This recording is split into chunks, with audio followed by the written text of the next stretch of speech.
Welcome to Bhagavad-Gita class. So we'll do the invocation prayers before we start. Om Ginati Marandasha Ganagana Salakaya Taksumali Tamina Tasmai Shri Gurave Namaha Shri Chaitanya Namo Bhishtam Sapitamyena Bhutale Swayam Rupa Kadaimayam Dadati Swapadati Vandeham Shri Guru Shri Yutapada Kamalam Shri Gurum Vaisnavams Cha Shri Rupam Sagrajatam Sahagana Raghunatam Vitam Tam Sajivam Savadvaitam Savadutam Parijana Sahitam Krishna Chaitanya Devam Shri Radha Krishna Paran Sahagana Lalita Shri Vishakam Vitams Cha Hey Krishna Karuna Sindhu Dinabandhu Jagatpate Gopisha Gopika Kanta Radha Kanta Namosute Tapta Kanchana Gourangi Radhi Vrindavaneshwari Visabhanu Sutta Devi Pranamami Hari Pray Vanta Kapya Surubhischa Kripa Sindhu Bhievacha Patitan Ampavanebhyo Vaishnavebhyo Namo Namaha Shri Krishna Chaitanya Prabhu Nityananda Shri Advaita Gadadhara Shri Vasudeva Gaura Bhakta Vrinda Hare Krishna Krishna Krishna Hare Hare Hare Rama Rama Rama Hare Hare.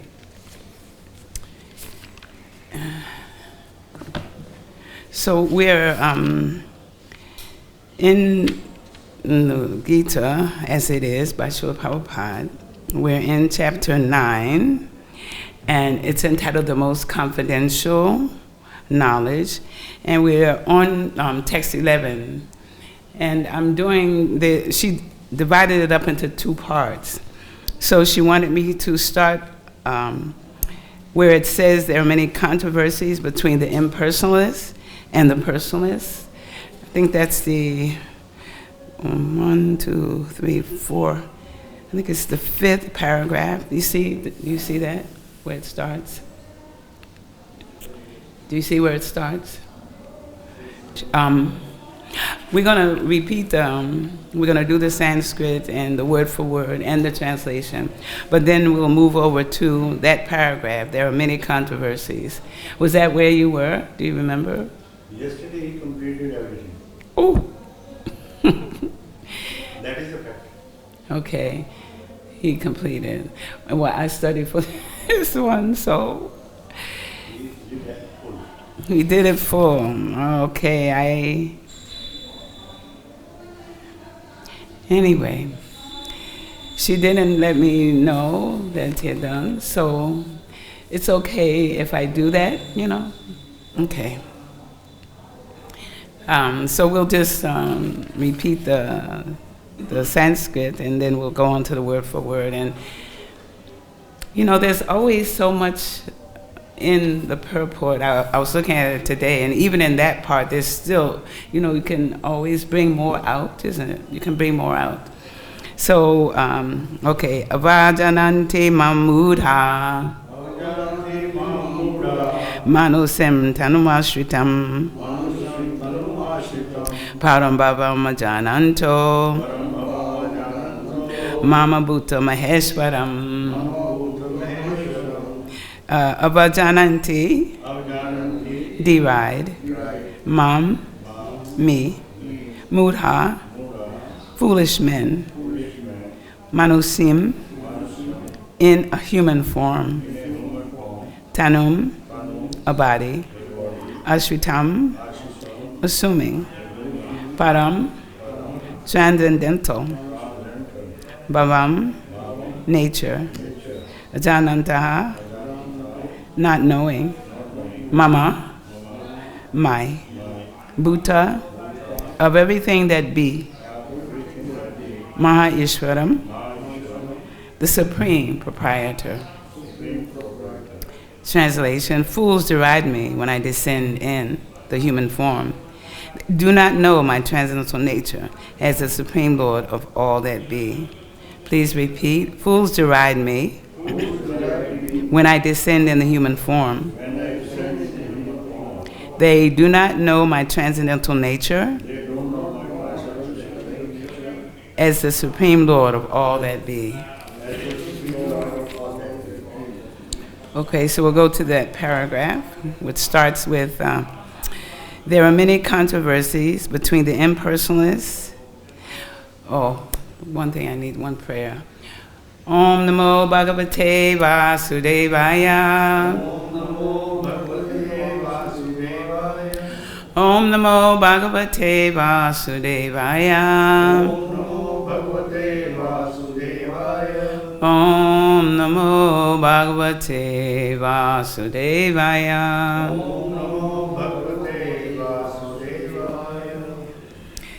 There are many controversies between the impersonalists and the personalists about the Lord's appearance as a human being. But if we consult Bhagavad-Gita and Srimad Bhagavatam, the authoritative text for understanding the science of Krishna, then we can understand that Krishna is the Supreme Personality of Godhead. He is not an ordinary man, although he appeared on this earth as an ordinary human. In the Srimad Bhagavatam, 1st canto, 1st chapter, when the sages, headed by Shonika, inquired about the activities of Krishna, they said, Kritavan kila karmani saharamena keshabaha ati martyani bhagavan gudha kapata manusaha. Lord Sri Krishna, the Supreme Person of Godhead, along with Balaram, played like a human being, and so masked he performed many superhuman acts. Bhagavatam 1:120. The Lord's appearance as a man bewilders the foolish. No human being could perform the wonderful acts that Krishna performed while he was present on this earth. When Krishna appeared before his mother and father, Vasudeva and Devaki, he appeared with 4 hands, but after the prayers of the parents, he transformed himself into an ordinary child. As stated in the Bhagavatam 10:346, Bhabuva Prakritaha Sisuhu, he became just like an ordinary child, an ordinary human being. Now here again, it is indicated that the Lord's appearance as an ordinary human being is one of the features of his transcendental body. In the 11th chapter of Bhagavad Gita also, it is stated that Arjuna prayed to see Krishna's form of 4 hands, Tena eva rupena chaturbhujena. After revealing this form, Krishna, when petitioned by Arjuna, again assumed his original human-like form, Manusam Rupam. These different features of the Supreme Lord are certainly not those of an ordinary human being. Some of those who deride Krishna and who are infected with the Mayavadi philosophy quote the following verse from the Srimad Bhagavatam 3:29-21 to prove that Krishna is just an ordinary man. Aham sarveshu bhuteshu bhutatma vastishtha sara. The Supreme is present in every living entity. We should better take note of this particular verse from the Vaishnavacharyas like Jiva Goswami and Vishwanath Chakravarti Thakur, instead of following the interpretation of unauthorized persons who deride Krishna. Jiva Goswami, commenting on this verse, says that Krishna, in his plenary expansion as Paramatma, is situated in the moving and the non-moving entities as the Supersoul. So any neophyte devotee who simply gives his attention to the Archamurti, the form of the Supreme Lord in the temple, and does not respect other living entities, is uselessly worshiping the form of the Lord in the temple. There are 3 kinds of devotees of the Lord, and the neophyte is in the lowest stage. The neophyte devotee gives more attention to the deity in the temple than to other devotees. So Vishwanath Chakravarti Thakur warns that this sort of mentality should be corrected. A devotee should see that because Krishna is present in everyone's heart as Paramatma, everybody is the embodiment or the temple of the Supreme Lord. So, as one offers respect to the temple of the Lord, he should similarly properly respect each and every body in which the Paramatma dwells. Everyone should therefore be given proper respect and should not be neglected. There are also many impersonalists who deride temple worship. They say that since God is everywhere, why should one restrict himself to temple worship? But if God is everywhere, is he not in the temple or in the deity?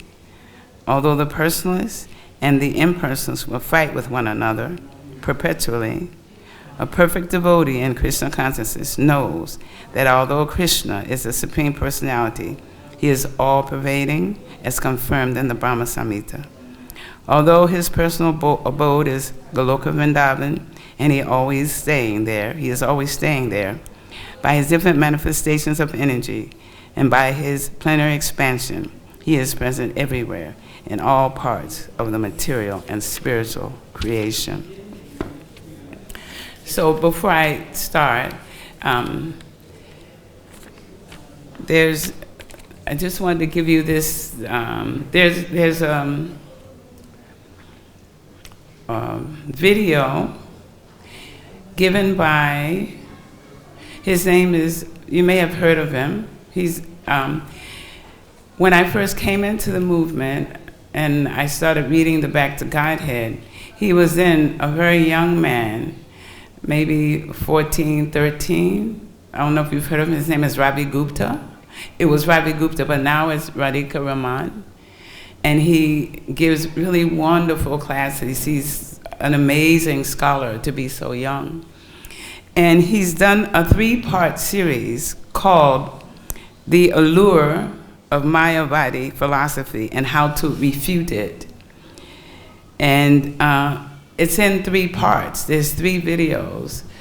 So it must be very thorough and giving the devotees a real understanding of, how to deal with someone who has this idea about, Mayavadi and that Krishna has no form.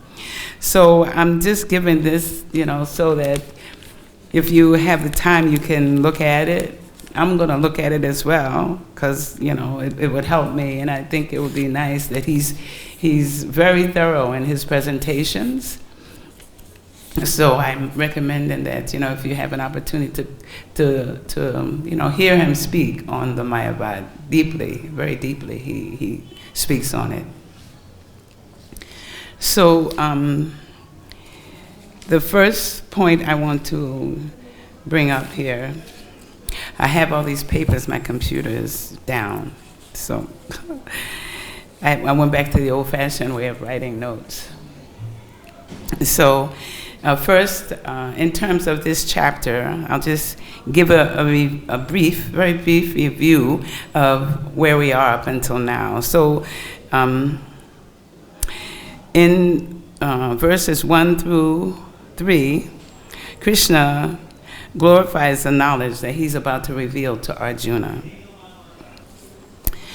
A person has to be non-envious, you have to know or realize Krishna, and bhakti is the key of all knowledge. And it's the faithless, those who have no faith cannot take to the process. And then in verses 4 through 10, Krishna speaks about Aishvaryagan, his relationship with this whole world. What is his relationship? He's establishing his position as the Supreme Personality of Godhead against the impersonance and Mayavad philosophies. And then from 11 to 25 verses, there's a discussion about, he talks to Arjuna about the different types of worshippers of Lord Krishna, but we specifically are doing number 11.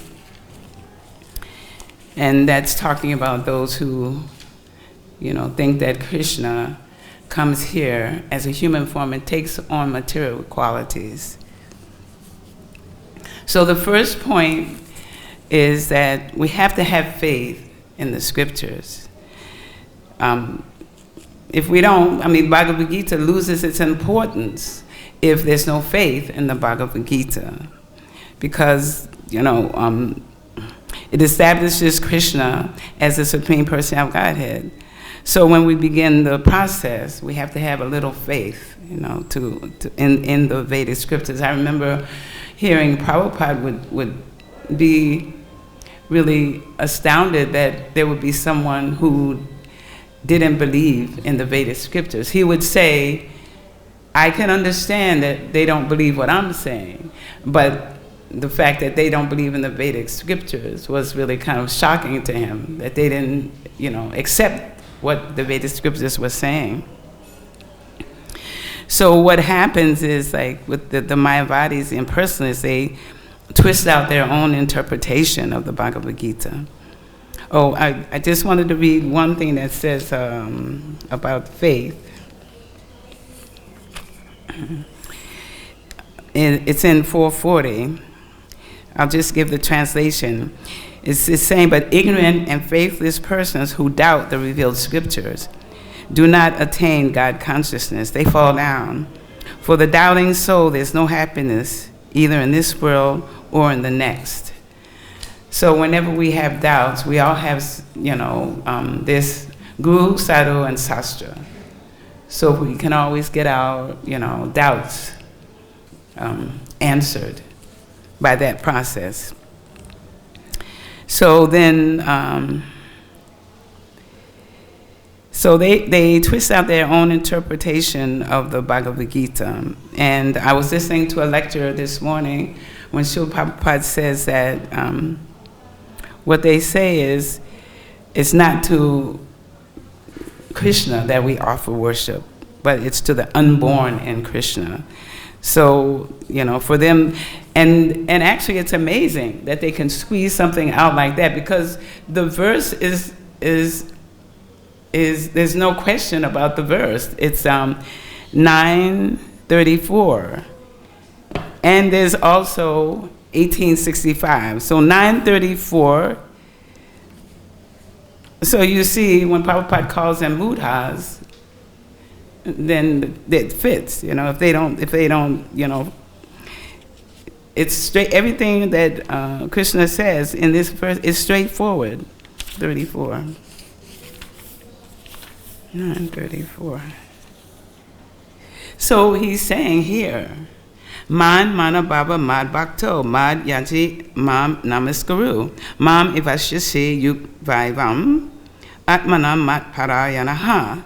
Engage your mind in always thinking of me, not the unborn in me, not the inner me, but engage your mind always in thinking of me. Become my devotee. Offer obeisances to me and worship me. Being completely absorbed in me, surely you will come to me. So how can anybody squeeze anything out of that except what it says? Krishna is saying me, not some unborn in me, but me. I'm the one to be worshipped, And then, again, it's repeated. I didn't know it was repeated again in chapter 18. That translation, the same one, 65. Man mavabhava mad bhakto.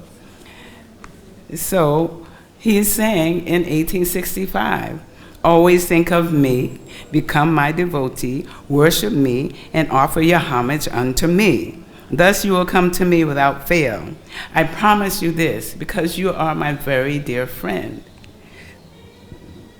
So, and he definitely, Prabhupada says these words stress that one should concentrate his mind, in the second paragraph, his mind upon Krishna, the very form with two hands carrying a flute, the bluish boy with a beautiful face and peacock feathers in his hair. There are descriptions of Krishna found in the Brahma Samhita and other literatures. One should fix his mind on this original form of Godhead Krishna. One should not even divert his attention to other forms of the Lord. And as I was meditating on this, and I was discussing it with a friend of mine, this whole process, the process that we're going through, it's about relationship. It's about having loving personal relationships, not just with Krishna, but with his devotees. This is something my Guru Maharaj was always emphasizing. We have to have loving relationships. And he gave us some principles that we should consider in terms of, how we relate. And I wasn't going to bring this up, but I will, because it's in the same vein. For in this purport, coming near the end, he talks about the neophyte devotee and how, they may be worshiping the deity in the temple, but they don't have any good relationships with the devotees, which is, doesn't really. And I'm saying that I have the realization because I was like that as well. I just did my puja work, I served the deities, but I wasn't giving good relationships with the devotees. And Krishna wants you to have, he prefers you serve the devotee first before you even serve him. And I understood after that even, if you're on the altar and you're doing arti or something and a guest comes in, you can leave the offering to go greet the guest who comes into the temple and then go back and finish. So that's a neophyte stage of not understanding that I have to have good relationships with the devotees in order for me to come closer to Krishna. I have to have a good relationship with the devotees and to see Krishna as Paramatma in every living entity, And it's not like, we're always going to agree, because it's just human nature to have disagreements when you have a whole group together. But the love and respect should still be there. And I always admire, when I'm reading the Chaitanya Charitamrita, how they interacted with so much love, so much care, always happy to see one another, just having such a loving relationship, in their interactions with each other. So this is what the process is about. It's about having loving relationships. So,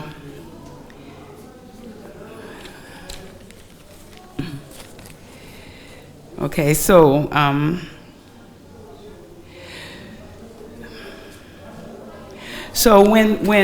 the impersonalists talk about, the unborn in Krishna, what they're doing is they're just negating. They're trying to negate the Supreme Personality Godhead and make him non-existent. So, and then what happens is therefore other people who they share this knowledge with become misguided. That's why I was, talking about getting ammunition, from hearing this person speak about, what exactly is the intricacies of the Mayavad philosophy, that we need to combat. And actually, every society, the whole world, they're in persons. How many devotees are there in the world compared to the population? 99% of the persons, especially during the time that Krishna was on earth, they didn't know that he was the Supreme Personality of Godhead. They didn't have the spiritual eyes to see it. They just saw him as a human being like they are. That's what the impersonalists saying.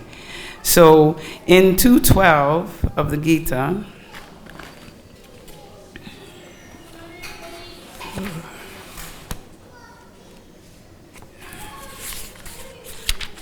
I'm going to get mine because I marked it up. 2:12.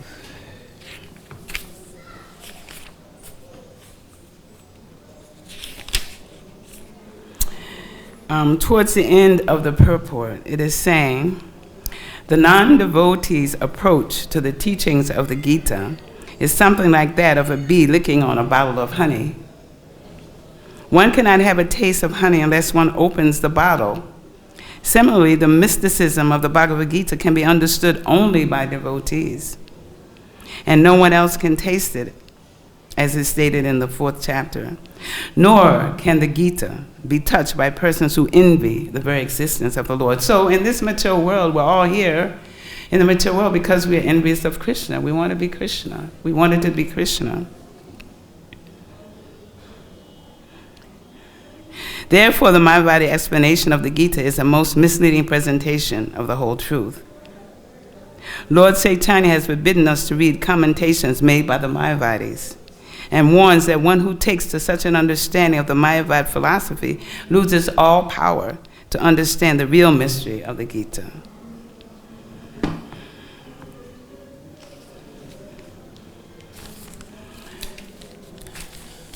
So through the mercy, by the mercy of our spiritual master, we're able to read and have some understanding by association with devotees and going to classes and understand. Only devotees can understand the mystery of the Gita. So, with their tiny brains and their limited capacity, they try to measure Krishna. And which gives them the license to interpret the Gita. And what the 4 defects? We know all the 4 defects. Imperfect senses. Committing mistakes. Yes. More? Always an illusion. Yes. Cheating the trust. And imperfect senses, right? Imperfect senses. So it's you make mistakes, you're an illusion, you cheat, and you have imperfect senses. So how can you have the capacity? We're Anu, and Krishna is Vibhu. So we're small particles of Krishna's energy. But Krishna is the supreme. He's Vibhu. And then what happens is, it's said in Bhagavad-Gita 12:1 that Prabhupada says that impersonalists firmly, so firmly detached that even in the preparation of commentaries to the Bhagavad-Gita, they want to distract other people from Krishna. And they transfer all devotees to the impersonal Brahmajyoti. They prefer to meditate on the impersonal form of the Absolute Truth. So the ultimate aim is not to serve God, but to become God. And also, some of the impersonalists, they get frustrated in their material desires. So they just want to go and they want to merge into Krishna's Brahmajyoti. But after some time, they have to come back down, and then they do philanthropic work or do some kind of activity, because the soul is always active. It's always active. Even, when a person is leaving their body, they can, because the soul is eternal, they can still hear, any activity that's going on. Even if externally you think they're in a coma or they can't hear, but they can still hear, even though the body's not active. But the soul is always eternally active. It's eternal.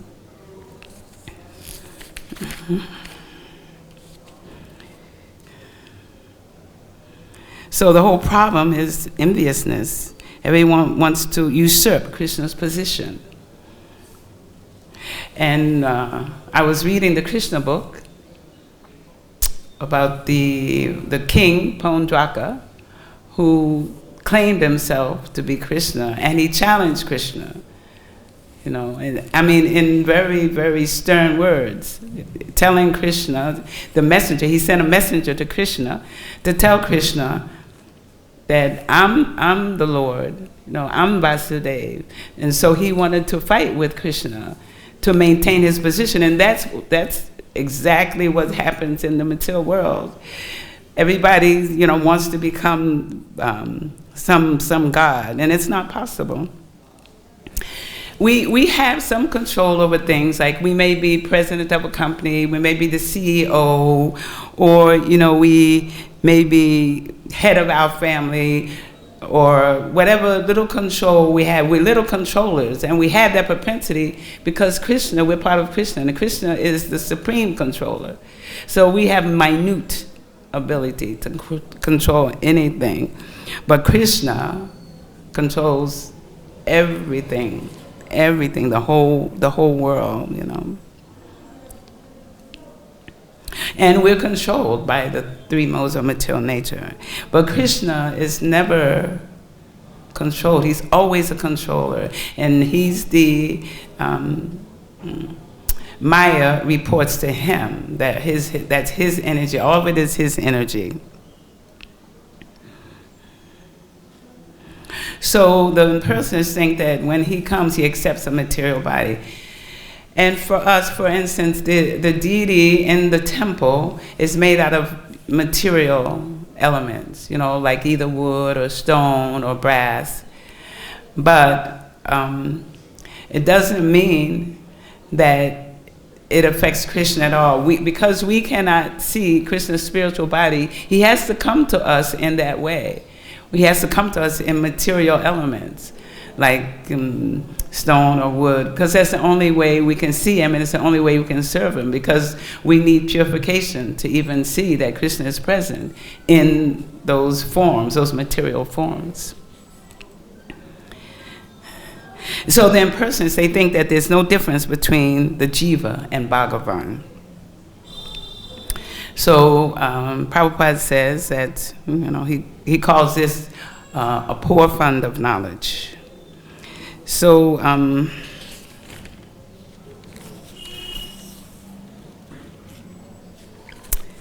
I want to talk about in the it's verse 9:11. Back to it.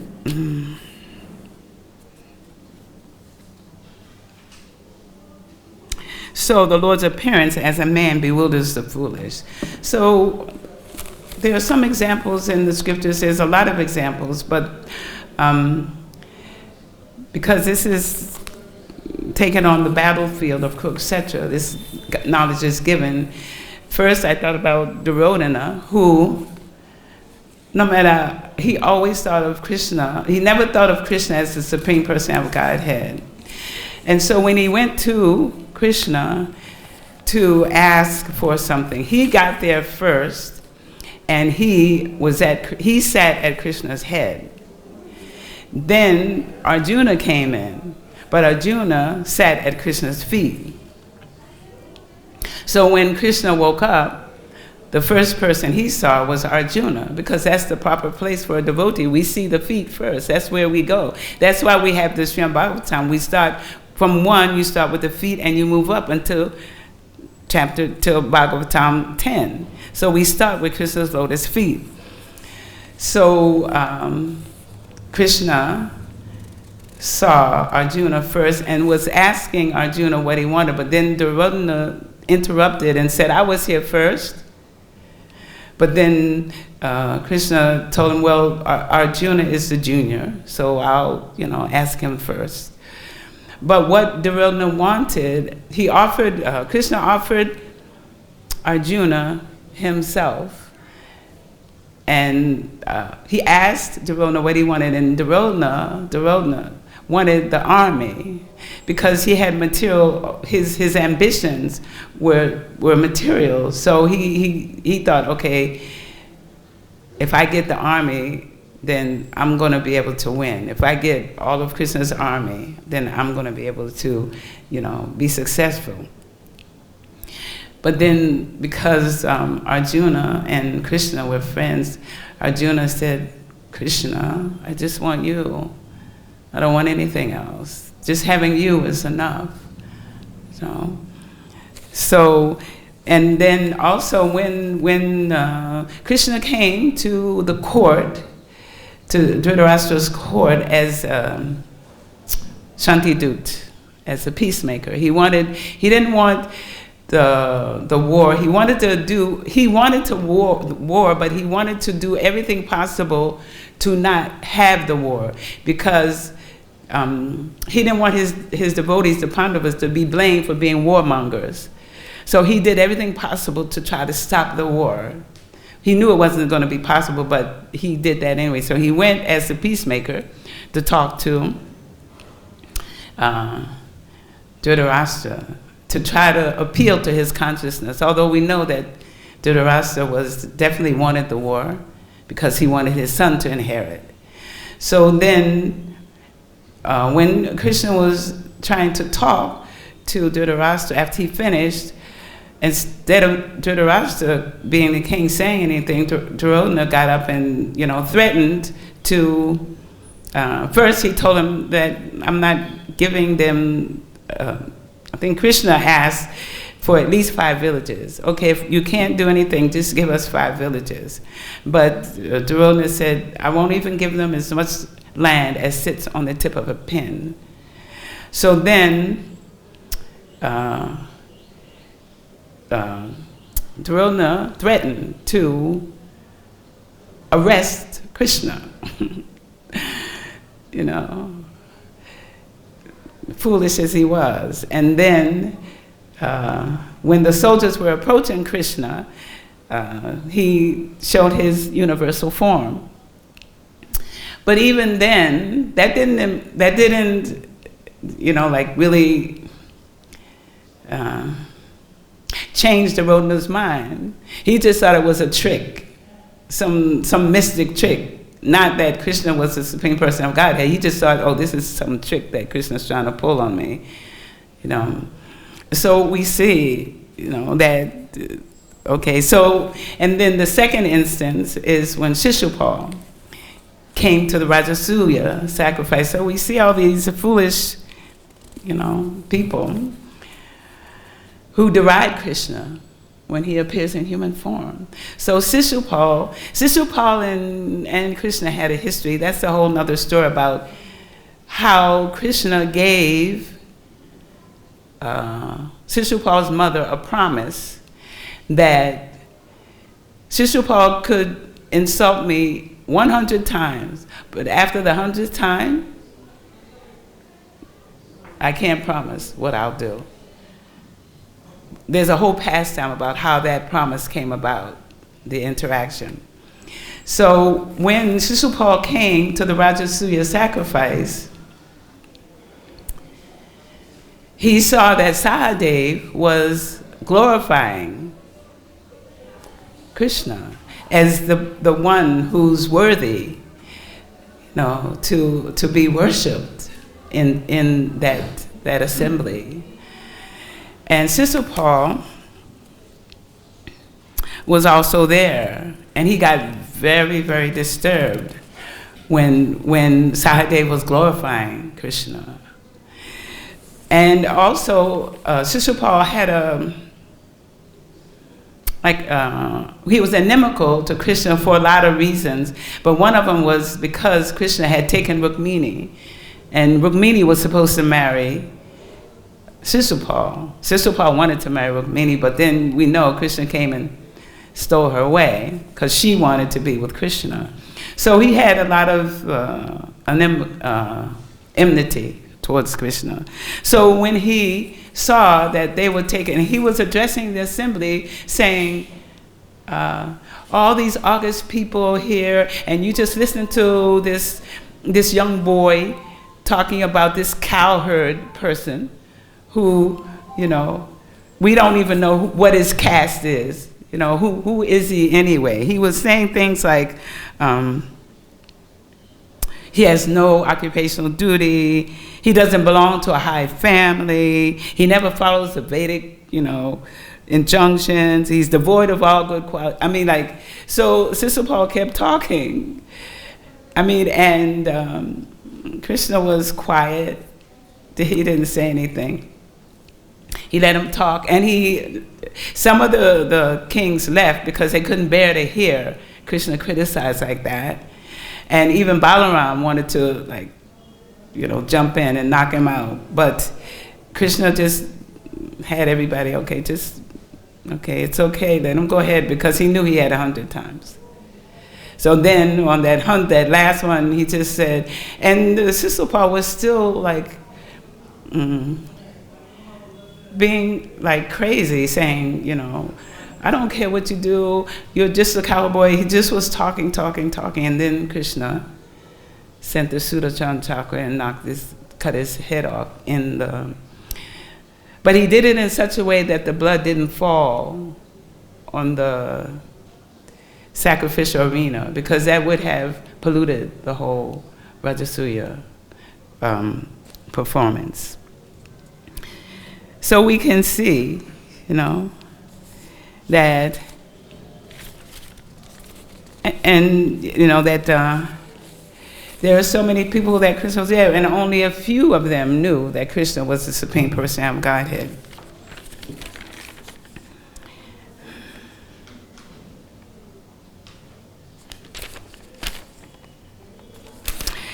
So, you know, so as devotees,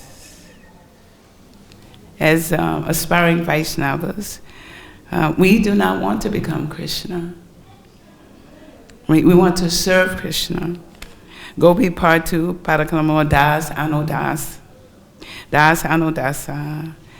I am nothing more than a servant of the servant of the servant of the lotus feet of Sri Krishna, the maintainer of the gopis.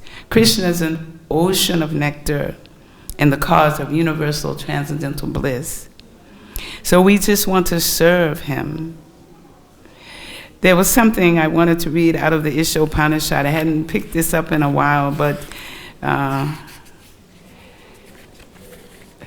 it's the first purport. It says, Om Pranamada Pranam Idam Pranat Pranam Udachate Pranasha Pranam Adaya Pranam Eva Vasishyate. The person of Godhead is perfect and complete, and because he is completely perfect, all emanations from him, such as this phenomenal world, are perfectly equipped as complete wholes. Whatever is produced of the complete whole is also complete in itself. Because he is a complete whole, even though so many complete units emanate from him, he remains the complete balance. And I'll just read a little bit of the purport. I won't read all of it. I'll read the beginning. The complete whole, or the absolute supreme absolute truth, is the complete personality of Godhead. Realization of impersonal Brahman, or Paramatma, the super soul, is incomplete realization of the absolute complete. The supreme personality of Godhead is Sakshitananda Vigraha. Realization of impersonal Brahman is realization of his Sat feature, or his aspect of eternity. And Paramatma realization is realization of his Sat and Sit features, his aspects of eternity and knowledge. But realization of this person of God is realization of all the transcendental features, Sat, Sit, and Ananda, bliss. When one realizes the Supreme Person, he realizes these aspects of the absolute truth in their completeness. Vigraha means form. Thus, the complete whole is not formless. If he were formless, or if he were less than his creation in any other way, he could not be complete. The complete whole must contain everything, both within and beyond our experience. Otherwise, he cannot be complete. So we are fortunate to be serving Sri Sri Radha, Shama Sundar, Sri Sri Krishna Balaram, and Sri Sri Gaura-Nitai. There's one closing I wanted to say. And in Bhagavad-Gita 10.8, Aham sarvasya pabhavo mata sarvam pavatate iti matva bhajante mam buddha bhava samanvitaha. I am the source of all spiritual and material worlds. Everything emanates from me. The wise, who perfectly know this, engage in my devotional service and worship me with all their hearts. So we're all trying to give our hearts to Krishna and serve him in our eternal constitutional position. Thank you so much for attending. Any questions, any additions, any corrections?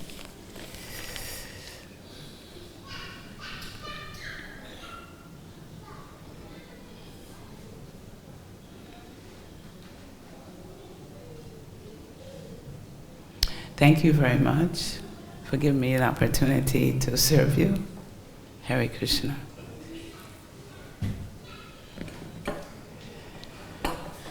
And please forgive any mistakes I may have made in my presentation.